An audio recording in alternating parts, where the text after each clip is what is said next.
and subscribe to Mufti Tariq Masood, famous scholar. بسم اللہ الرحمن الرحیم نحمدہ ونصلی علی رسولہ الکریم. جب بھی کوئی اہم واقعہ ہوتا ہے جو ہمارے لسنرز ہیں وہ بہت زیادہ مطالبہ کر رہے ہوتے ہیں, یوٹیوبرز مطالبہ کر رہے ہوتے ہیں کہ مفتی صاحب آپ اس بارے میں کچھ بتائیں, کچھ کمنٹس دیں, کیا رائے ہے آپ کی, کیا ایسے موقع پہ کیا کہنا چاہیے.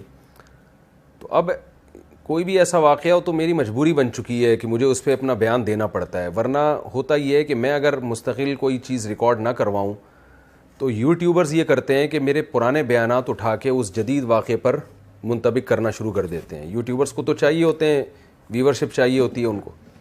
اس کا نقصان بعض دفعہ یہ ہوتا ہے کہ وہ میرا پرانا بیان موجودہ واقعے سے متعلق نہیں ہوتا, لیکن اس کو اٹھا کے موجودہ واقعے پہ لوگ چسپاں کر دیتے ہیں. اس سے بعض دفعہ غلط پیغام لوگوں تک پہنچ رہا ہوتا ہے. ایک بات کسی خاص موقع پہ کہی ہے, وہ اس موقع پہ چلا دینا اس کو, پھر میں وضاحتی بیان دیتا پھرتا ہوں. تو اس لیے اب میری کوشش ہوتی ہے کوئی واقعہ ہو میں خود ہی اپنے اس کے بارے میں ایک بیان ریکارڈ کروا دوں تاکہ لوگ میرے پرانے بیانات کو توڑ موڑ کے پیش نہ کریں اور یوٹیوبرز جو ہیں جو بھی میرا ایک لیٹسٹ بیان اس بارے میں آیا اسی کو چلا دیں. تو آج جو میں بیان کر رہا ہوں یا میں جو بات کر رہا ہوں وہ انڈیا میں کوئی بہت مشہور ایکٹر تھے جن کا 40 سال کی ایج میں ہارٹ اٹیک سے ان کی ڈیتھ ہوئی. انڈیا میں جو بعض لوگ ہیں جو شوبز کی دنیا سے جن کا تعلق رہا ہے ان سے میں نے رابطہ کیا, ڈیٹیل معلوم کی, تو جو حالات سامنے آئے کہ بھئی ایک شخص ہے, نوجوان ہے, بالکل ینگ ہے, بہت زیادہ فٹنس کا خیال کرتا ہے, اس کی فلمیں بڑی ہٹ جا رہی ہیں اور سینے میں پین ہوتا ہے اور پین کی کوئی وجہ سمجھ میں نہیں آتی. اس کی جو منگیتر ہے یا گرل فرینڈ ہے وہ اسے سلاتی ہے بستر پہ, اور ان کی جو گرل فرینڈ ہے اس کا بیان یہ ہے کہ صبح جب دیکھا گیا تو وہ مردہ حالت میں پایا گیا. دیکھیں میرا مقصد یہ نہیں ہے کہ کون دنیا سے چلا گیا اور کون پیدا ہوا, یہ تو ہمیشہ سے ہو رہا ہے, لوگ مر بھی رہے ہیں, پیدا بھی ہو رہے ہیں. ہمیں اس موقع پہ یہ دیکھنا ہے کہ اسلام کیا کہتا ہے. قرآن مجید میں اللہ تعالیٰ کا ارشاد ہے سنوریہم آیاتنا فی الآفاق وفی انفسہم حتی یتبین لہم انہ الحق.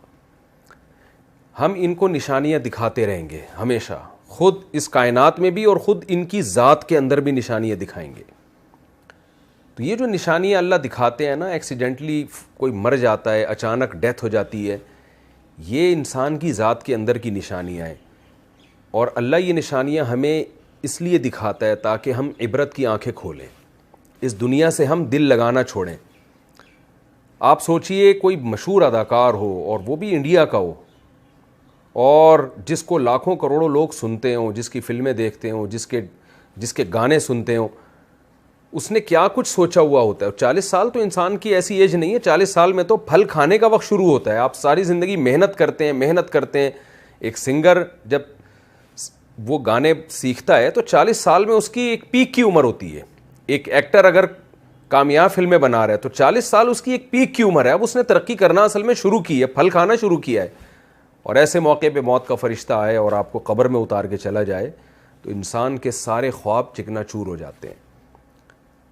تو یا تو اللہ بہت ظالم ہے کہ انسان کی جب ترقی کا وقت شروع ہوا, پھل کھانے کا وقت شروع ہوا, اس اللہ نے ساری محنتوں پہ پانی پھیر دیا, ساری محنتوں کو ضائع کر دیا. یا تو معاذ اللہ ظالم ہے, یا ہمیں اللہ کو سمجھنے میں غلطی ہو رہی ہے. ہم اس دنیا کو اصل سمجھ بیٹھے ہیں. ایک صاحب نے مجھے کہا کہ میں نے اپنے بیٹے کو پڑھایا لکھایا, اکلوتا بیٹا تھا, ملٹی نیشنل کمپنی میں اس کی جاب لگی, بڑی اچھی جاب کا جو پہلا دن تھا اسی دن اس کی ڈیتھ ہوئی ہے کرنٹ لگنے سے. تو مجھے کہنے لگے میری تو ساری محنت برباد ہو گئی, ضائع ہو گئی. میں نے ان سے کہا آپ نے اگر اپنے بچے کو آخرت کے لیے پڑھایا تھا کہ میں اپنے بچے کو اس لیے پڑھا رہا ہوں کہ اللہ راضی ہو جائے, اللہ نے حکم دیا والدین کو کہ اپنی اولاد کی اچھی تربیت کرو, ان کو اچھی تعلیم دو تاکہ وہ ایک معاشرے میں ایک اچھی کامیاب لائف گزار سکیں. اگر آپ نے اللہ کا حکم سمجھ کے اپنے بچے پر یہ سب کچھ خرچ کیا تھا تو بچہ اگر مر بھی گیا اللہ کے ہاں آپ کا اجر ضائع نہیں ہوا ہے, اللہ آپ کو قیامت کے دن اس کا اجر دے گا. رسول اللہ صلی اللہ علیہ وسلم نے فرمایا تم اپنی زوجہ کو جو کھلاتے ہو ایک لقمے پر ایک لقمے پہ تمہیں اجر ملتا ہے. تو آپ اپنی اولاد کو, اپنے بیوی بچوں کو, اپنے ریلیٹیوز کو, جو بھی خدمت کر رہے ہیں آپ ان کی, اگر آپ اللہ کے لیے کر رہے ہیں تو اس پہ آپ کو اجر ملے گا. قرآن مجید میں اللہ تعالیٰ کا ارشاد ہے, انما نطعمکم لوجہ اللہ لا نرید منکم جزاء ولا شکورا, کہ ہمارے نیک لوگ جب غریبوں کو کھلاتے ہیں تو ان سے کہتے ہیں ہم تمہیں خوش کرنے کے لیے نہیں کھلا رہے, ہم تمہیں اس خدا کو خوش کرنے کے لیے کھلا رہے ہیں جس خدا نے ہمیں پیدا کیا, اور اس لیے نہیں کھلا رہے کہ تم ہمیں شکریہ ادا کرو. لا نرید منکم جزاء ولا شکورا, ہم تم سے اس کا بدلہ نہیں مانگتے, شکریہ تھینک یو بھی نہیں کہنا ہے تم نے, ہم تمہیں اس لیے کھلا رہے ہیں کہ کل ایک دن آئے گا قیامت کا جس دن ہمیں عدالت کے کٹہرے میں کھڑا ہونا ہے, اپنے اعمال کا اللہ کے سامنے حساب دینا ہے. اس دن ہم اپنا یہ عمل اللہ کے سامنے پیش کر سکتے ہیں کہ اللہ ہم نے بھوکوں کو کھلایا تھا. تو بڑی سے بڑی نیکی اگر اللہ کے لیے کی جائے تو موت کے بعد وہ محفوظ ہو جاتی ہے, موت کی وجہ سے وہ اجر آپ کا ضائع نہیں ہوتا. اور بڑے سے بڑا نیک کام اگر اللہ کے لیے نہیں کیا, آپ نے دنیا کے لیے کیا ہے, تو موت ان تمام کاموں پہ پانی پھیر دیتی ہے اور بتاتی ہے کہ جس کے لیے آپ نے کیا تھا وہ آپ کو قبر میں پھینک کے یا لکڑیوں میں جلا کے چلے جائیں گے, اور آگے کی منزل میں وہ آپ کے کام آنے والے نہیں ہیں. شوبز کی دنیا سے جو لوگ تعلق رکھتے ہیں, ظاہر ہے وہ یہ سب کچھ اللہ کے لیے نہیں کر رہے ہوتے, کیونکہ دنیا کے کسی مذہب میں, نہ ہندو مذہب میں, نہ اسلام میں, نہ عیسائیت میں, نہ یہودیت میں, کسی مذہب میں بھی شوبز کی دنیا میں آج کل جو کچھ ہو رہا ہے اس کا کوئی حصہ نہیں ہے. آپ نے کبھی کسی ہندو سے نہیں سنا ہوگا, ہندو پنڈت سے, کہ وہ یہ کہہ رہا ہو کہ ناچ گانوں سے اور اس طرح فلمیں بنا کے, ڈرامے بنا کے معاشرے میں بے حیائی کو پروموٹ کرنے سے بھگوان خوش ہوتا ہے. کبھی کسی ہندو سے بھی نہیں سنا ہوگا, کبھی کسی عیسائی سے نہیں سنا ہوگا کہ اللہ خوش ہوتا ہے, خدا خوش ہوتا ہے ایسے کاموں سے. کبھی کسی مسلمان سے نہیں سنا ہوگا, مسلمان اسکالر سے نہیں سنا ہوگا, عالم سے نہیں سنا ہوگا کہ ناچ گانوں میں اور اس طرح جس طرح آج کل فلموں میں لڑکیاں اپنے آپ کو ایکسپوز کر رہی ہیں, اور جس طرح جو کچھ بے ہودگی معاشرے میں ان فلموں کے ذریعے پھیلائی گئی ہے, ایک خاندانی نظام ہمارا پورا تباہ ہو کے رہ گیا. یہ سب کچھ سے اللہ راضی ہوتا ہے. کبھی کسی مسلم اسکالر سے آپ نے نہیں سنا ہوگا. ساری دنیا کے تمام مذاہب ایک بات پر متفق ہیں کہ خدا بے حیائی کو پسند نہیں کرتا. تو شوبز کی دنیا میں جو لوگ بھی تعلق رکھتے ہیں انہیں یہ تو ذہن میں رکھ لینا چاہیے کہ آپ کے اس عمل کا آخرت میں اللہ کے ہاں کوئی حصہ نہیں ہے. دنیا آپ کے اس عمل سے خوش ہوتی ہے اور دنیا میں آپ کو اس کا بدلہ مل جاتا ہے, عزت کی صورت میں اور شہرت کی صورت میں. لیکن آنکھ بند ہوتے ہی آپ کی عزت ورلڈ ٹریڈ سینٹر کی طرح زمین بوس ہو جاتی ہے, اور آپ کی ساری عزت ایک سیکنڈ میں, عزت بھی, دولت بھی, شہرت بھی ایک سیکنڈ میں ختم ہو جاتی ہے. تو کیوں نہ ایسے راستے کو اختیار کیا جائے جو موت کے بعد بھی چلتا رہے. رسول اللہ صلی اللہ علیہ وسلم نے فرمایا کہ جس نے درخت لگایا, دیکھیں میں 2 حدیثیں پیش کرتا ہوں آپ کے سامنے.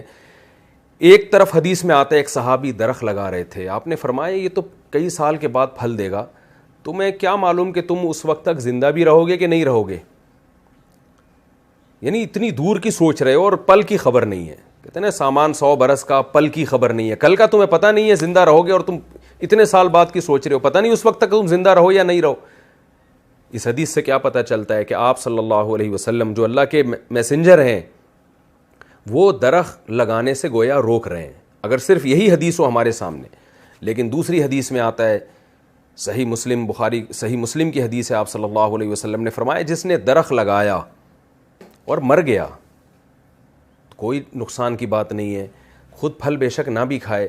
نبی نے فرمایا کہ اگر جب تک اس درخت سے پرندے اور جانور بھی فائدہ اٹھائیں گے, انسان تو دور کی بات, جب تک اس سے پرندے اور جانور فائدہ اٹھائیں گے, آپ صلی اللہ علیہ وسلم نے فرمایا درخت لگانے والے کو اس کا ثواب ملتا رہے گا. اب آپ دیکھیں ایک حدیث میں درخت سے روکا جا رہا ہے, ایک میں درخت لگانے کی ترغیب دی جا رہی ہے. فرق کیا ہے؟ نیتوں کا فرق ہے. پہلے جب آپ درخت لگا رہے تھے آپ کا مقصد انسانیت کی خدمت نہیں, صرف اپنی خواہشات کو پورا کرنا. اور جب آپ دوبارہ درخت لگا رہے ہیں تو دوسری جو حدیث میں مثال دی ہے اس میں آپ کا مقصد اپنی خواہشات بھی لیکن انسانیت کی خدمت بھی. تو انسانیت کی خدمت اور وہ خدمت جس میں اللہ کو راضی کرنا مقصد ہے, اس خدمت میں اگر آپ مر بھی جاتے ہیں کوئی غم کی بات نہیں ہے, آپ کا وہ درخت قیامت تک آپ کو اجر پہنچاتا رہے گا. درخت ایک مثال ہے, درخت سے مراد کوئی بھی خیر کا کام. تو شوبز کی دنیا سے جو لوگ وابستہ ہیں, پہلی بات تو یہ میں اپنے آپ کو کسی سے افضل نہیں سمجھتا. میں نہیں کہتا کہ جو فلمی دنیا سے وابستہ لوگ ہیں میں ان سے زیادہ بہتر ہوں اور وہ مجھ سے کمتر ہیں, یہ تو آخرت میں ہی پتہ چلے گا. اعمال کا مدار انسان کے خاتمے پر ہوتا ہے، آخر وقت اس کا کیسا گزرتا ہے ہم میں سے کوئی کسی کے بارے میں دعوے نہیں کر سکتا، لیکن ان واقعات سے مجھے بھی عبرت حاصل کرنی چاہیے، آپ لوگوں کو بھی، کہ یہ دنیا ہے کہ کیسے ایک شخص ترقی کی انتہا کو پہنچتا ہے اور ابھی پھل کھانے کا وقت آتا ہے لیکن موت اسے پچھاڑ دیتی ہے، موت سے کوئی نہیں لڑ سکتا اور اسے قبر کے گڑھے میں اتار دیتی ہے، اسے لکڑیوں میں جلوا دیتی ہے اور اس کا سارا کیریئر 2 منٹ کے اندر زیرو ہو جاتا ہے۔ تو ایسے راستے کو ہمیں اختیار کرنا چاہیے کہ جس میں موت کے بعد بھی ہمارا سلسلہ چلتا رہے، وہ راستہ ہے جس سے خدا خوش ہوتا ہے۔ انسان تو دیکھیں زنا سے بھی خوش ہوتا ہے، انسان تو بدکاری سے، آپ چوری کر کے لا کے کسی کو پیسے دینا شروع کر دیں، جس کو آپ دیں گے وہ خوش ہوگا اس سے، لیکن برائی کو کبھی بھی معاشرے میں اس کی حوصلہ افزائی نہیں کی جا سکتی کہ لوگ اس سے خوش ہو رہے ہیں۔ آپ شراب کی دکانیں بند کر دیں، بہت سے لوگ ناراض ہوں گے آپ سے، لیکن خدا خوش ہوگا۔ تو ہمیں سب سے پہلے یہ دیکھنا ہے کہ خدا کن کاموں سے خوش ہوتا ہے۔ خدا کے کسی سے مفاد نہیں ہے، لہذا خدا انہی کاموں سے خوش ہوتا ہے جس میں انسانیت کا مفاد ہو۔ لوگ کہتے ہیں نا کہ اسمبلیوں میں بیٹھے ہوئے لوگ شراب کو اللیگل کیوں قرار نہیں دیتے؟ بھائی وہ کیسے اللیگل قرار دیں گے جو خود شراب پی رہے ہوں؟ انسان جب قانون بناتا ہے اپنے مفاد کو دیکھ کے بناتا ہے کہ مجھ پر زد نہ پڑے۔ خدا جب قانون سازی کرتا ہے وہ تمام انسانوں کو ایک نظر سے دیکھتا ہے۔ جس خدا نے یعنی قانون سازی کی ہے اس خدا نے شراب کو بھی حرام قرار دیا۔ اس خدا نے کہا ان اللہ لا یامر بالفحشاء، وہ بے حیائی کو پسند نہیں کرتا، کیونکہ بے حیائی میں ہمارا خاندانی نظام تباہ و برباد ہوتا ہے۔ عورت کو لوگ بیوی بنا کے عزت کے ساتھ گھر لانے کے لیے تیار نہیں ہوتے، گرل فرینڈ بناتے ہیں، اس سے اپنی خواہش پوری کرتے ہیں، اور جب وہ استعمال کے قابل نہ رہے تو ٹیشو پیپر کی طرح اس کو نظر انداز کر دیا جاتا ہے، پھینک دیا جاتا ہے۔ تو اس میں عورت کا استحصال ہے، اور جب بے حیائی معاشرے میں نہیں ہوتی تو مرد عورت کو عزت کے ساتھ بیوی بنا کے لے کر آتا ہے، اس کے حقوق ادا کرتا ہے۔ شوبز کی دنیا سے جو وابستہ لوگ ہیں اور جس طرح سے ہمارے معاشرے میں ڈراموں اور فلموں کو فروغ دیا جا رہا ہے، اس سے معاشرے میں بے حیائی پھیل رہی ہے، اس سے معاشرے میں خیر نہیں پھیل رہی، اس سے فیملی سسٹم، خاندانی نظام تباہ و برباد ہو رہا ہے۔ تو اس لیے خاص طور پر شوبز کی دنیا سے وابستہ لوگ، ان کو عبرت حاصل کرنی چاہیے ان واقعات سے کہ اب آپ بتائیے ایک آدمی نے اپنی فٹنس کا بے انتہا خیال کیا۔ میں نے جو انڈیا میں بعض جن سے میری سلام دعا ہے، شوبز کی دنیا سے وابستہ رہے ہیں وہ لوگ، ان سے میں نے پوچھا، انہوں نے بتایا کہ یہ روزانہ ایکسرسائز کیا کرتے تھے، بہت زیادہ، یعنی ایک مثالی ان کی جو فٹنس تھی ایک مثالی تھی، کہیں سے بھی کوئی دور دور سے بھی یہ نہیں کہہ سکتا تھا کہ یہ شخص کوئی ہارٹ پیشنٹ ہو سکتا ہے، لیکن دیکھیں کیسے موت نے آ کے پنجے گاڑے ہیں اور سنبھلنے کا موقع نہیں دیا، اور کیسے موت نے جو ہے پچھاڑا ہے۔ کوئی بھی نہیں لڑ سکتا موت سے۔ یہ باتیں ہوتی ہیں کہ میں زندگی سے، میں موت سے لڑ رہا ہوں اور میں یوں کر لوں گا، میں یوں کر لوں گا۔ ہم سب اللہ کے ہاتھ میں غلام ہیں، ہماری باڈی پہ ہماری مرضی نہیں چلتی، اس خدا کی مرضی چلے گی جس نے ہمیں بنایا اور پیدا کرتے ہی ماں کی چھاتیوں میں دودھ پیدا کر کے بتا دیا کہ جو پیدا کرنے والا ہے وہ غافل نہیں ہے۔ یہ سارے کام آٹومیٹک نہیں ہو رہے، ایک کوئی اتفاق سے نہیں ہو رہے ہیں۔ ادھر بچہ پیدا ہوتا ہے، ادھر ماں کی چھاتیوں میں دودھ آتا ہے، یہ اس کی علامت ہے۔ دیکھیں پہلے ماں روٹی کھا رہی ہے، کچھ نہیں بن رہا، خون بن رہا ہے، جیسے ہی بچہ پیدا ہوا روٹی کھانے سے دودھ بننا شروع ہو گیا، تو یہ اس کی علامت ہے کوئی ہے پیدا کرنے والا، وہ غافل نہیں ہے تم سے۔ تو ہمیں اس کی طرف توجہ کرنے کی ضرورت ہے، چاہے شوبز کی دنیا سے وابستہ لوگ ہوں یا اس کے علاوہ بھی۔ مجھے اس موقع پر عبرت حاصل کرنی چاہیے کہ میں خدا کو راضی کرنے کے لیے کیا کر رہا ہوں، آپ کو عبرت حاصل کرنی چاہیے۔ آج ان کے ساتھ یہ ہوا، کل میرے اور آپ کے ساتھ بھی ہو سکتا ہے۔ یہ جتنے لوگ جو قبرستان میں دفن ہیں، ان میں کوئی بھی اپنی مرضی سے نہیں مرا ہوتا، سوائے ان لوگوں کے جنہوں نے خودکشیاں کی ہوتی ہیں، باقی سارے کوئی بھی اپنی مرضی سے نہیں مرا ہوتا۔ ایسے حادثات ہو جاتے ہیں، ایسی بیماریاں آتی ہیں جو ہم نہیں چاہتے آئیں، لیکن آتی ہیں وہ بیماریاں، اور ہمیں فطرت یہ بتا رہی ہوتی ہے کہ تم پر تمہاری مرضی نہیں چلتی، بنانے والے کی مرضی چلتی ہے۔ خوش قسمتی کی بات یہ ہے کہ اس بے وفا دنیا سے دوستی نہ لگائی جائے، دوستی اسی خدا سے لگائی جائے جس نے ہمیں بنایا ہے، اور پھر اس کو راضی کرنے کے لیے کام کیے جائیں۔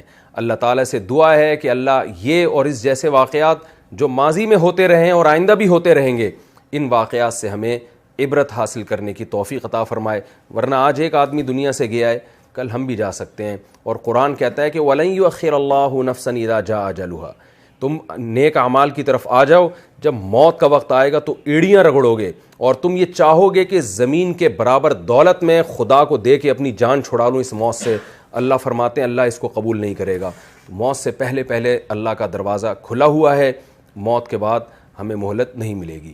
اللہ تعالی ہمیں سمجھنے کی، عمل کی توفیق عطا فرمائے.